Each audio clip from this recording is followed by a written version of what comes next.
Endokrinologi itu.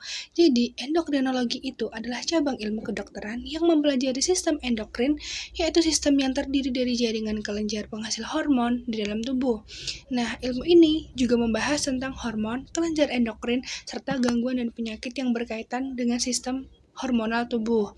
Jadi, sistem endokrin ini adalah jaringan kelenjar tanpa saluran yang menghasilkan dan melepaskan hormon langsung ke dalam aliran darah. Untuk fungsi kelenjar endokrin sendiri ini, yang pertama untuk mengontrol aktivitas kelenjar tubuh, yang kedua untuk merangsang aktivitas kelenjar tubuh, yang ketiga untuk merangsang pertumbuhan jaringan, yang keempat untuk menghasilkan hormon yang dibutuhkan oleh organ-organ tertentu, yang kelima untuk mengatur oksidasi, metabolisme, dan meningkatkan penyerapan glukosa pada usus, yang terakhir untuk mempengaruhi metabolisme lemak, hidrat arang, karbohidrat, protein, vitamin, dan mineral. Lalu untuk kelenjar endokrin pada manusia, yang pertama ada kelenjar hipofisis yang terletak di bawah otak.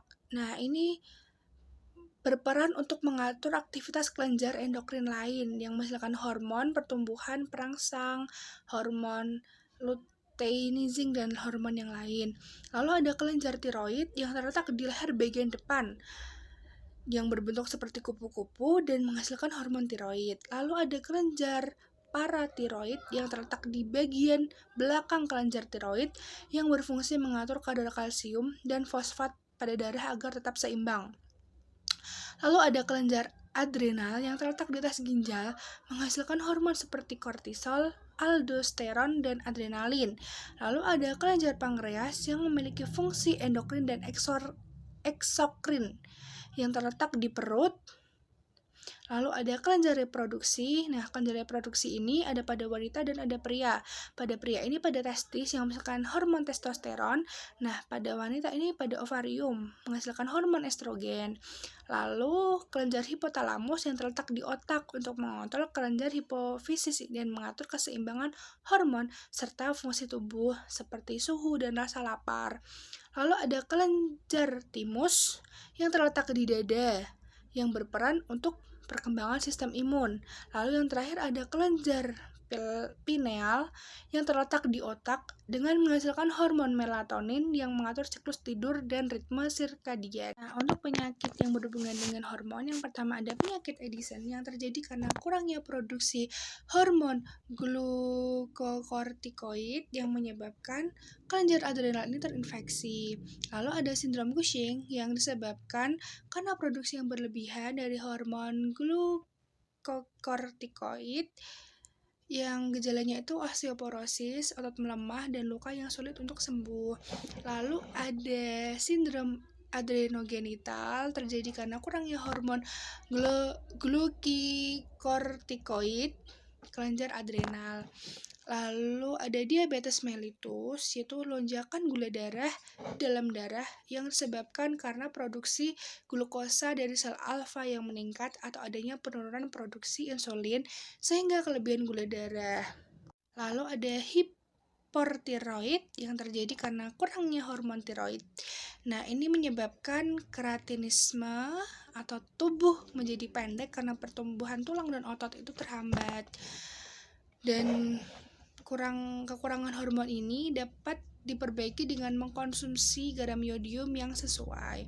Lalu ada hipertiroid, itu terjadi karena kelebihan hormon tiroid yang menyebabkan penyakit Graves, yaitu penyakit yang memiliki gejala seperti pembekakan tiroid, pembesaran bola mata, dan yang lainnya. Lalu ada sistem reproduksi manusia, yaitu proses reproduksi yang dilakukan manusia yang berawal dari sel sperma dan sel telur yang kemudian akan berkembang melalui beberapa fase pada fase kelahiran. Nah, untuk yang pertama ada pembelahan sel, yaitu manusia itu berasal dari satu sel yang selanjutnya itu akan mengalami pembelahan secara terus-menerus hingga pada saat dewasa manusia memiliki sekitar 200 triliun sel. Nah, ada 3 alasan mengapa sel mengalami pembelahan, yaitu yang pertama untuk perbaikan sel yang rusak, untuk pertumbuhan sel, dan untuk reproduksi. Nah, pembelahan sendiri dibedakan menjadi 2. Yang pertama ada pembelahan mitosis dan pembelahan meiosis.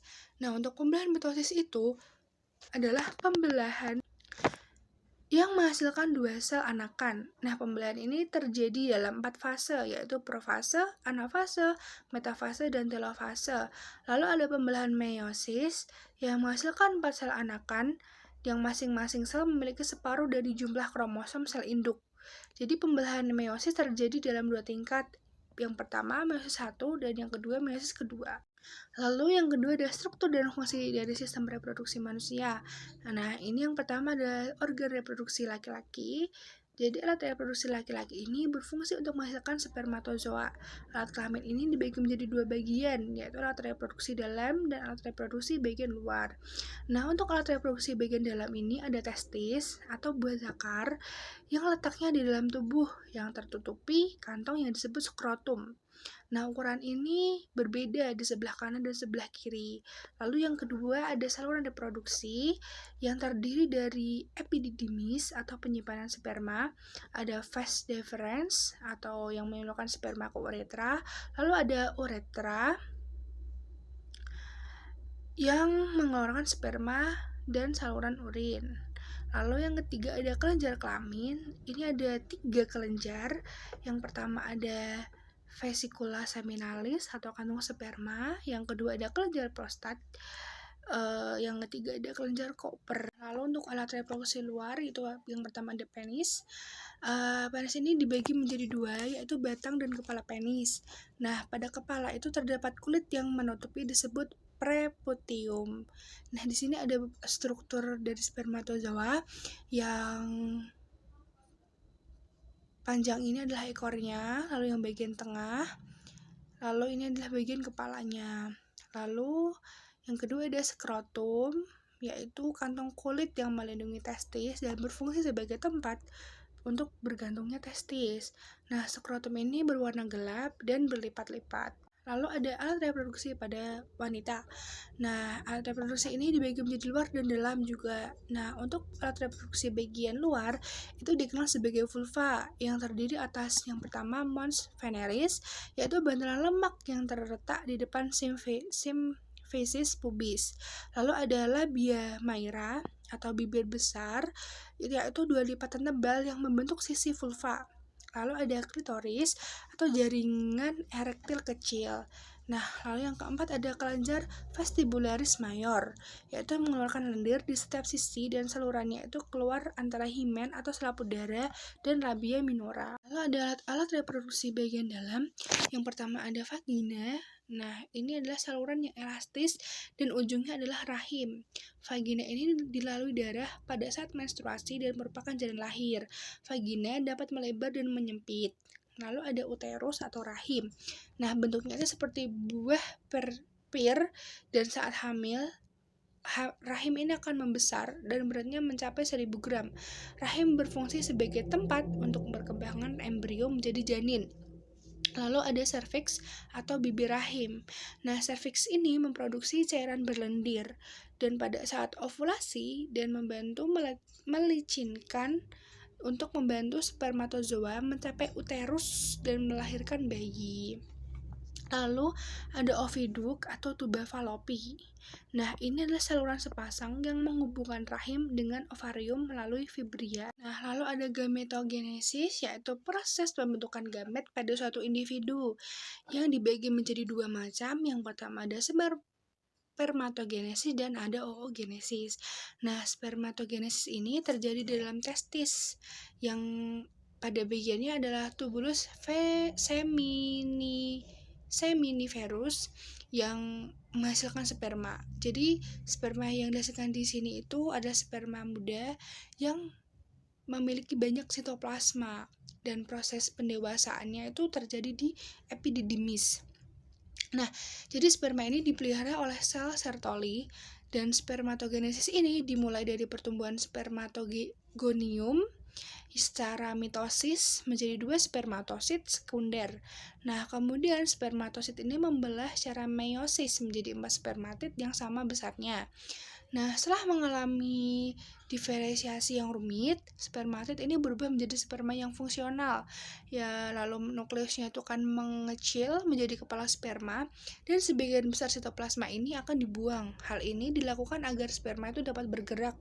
Jadi, sperma ini mengandung banyak enzim yang memiliki peranan penting untuk menembus membran sel telur. Lalu ada oogenesis. Ini adalah proses pembentukan dan pematangan sel telur atau ovum pada wanita. Nah, ini terjadi di dalam ovarium. Jadi proses ini dimulai dengan janin dan berlanjut hingga masa pubertas, lalu berlanjut secara siklik hingga menopause. Nah, setelah memasuki masa pubertas, anak perempuan itu akan mengalami menstruasi yang menandakan bahwa alat reproduksinya itu mulai berfungsi.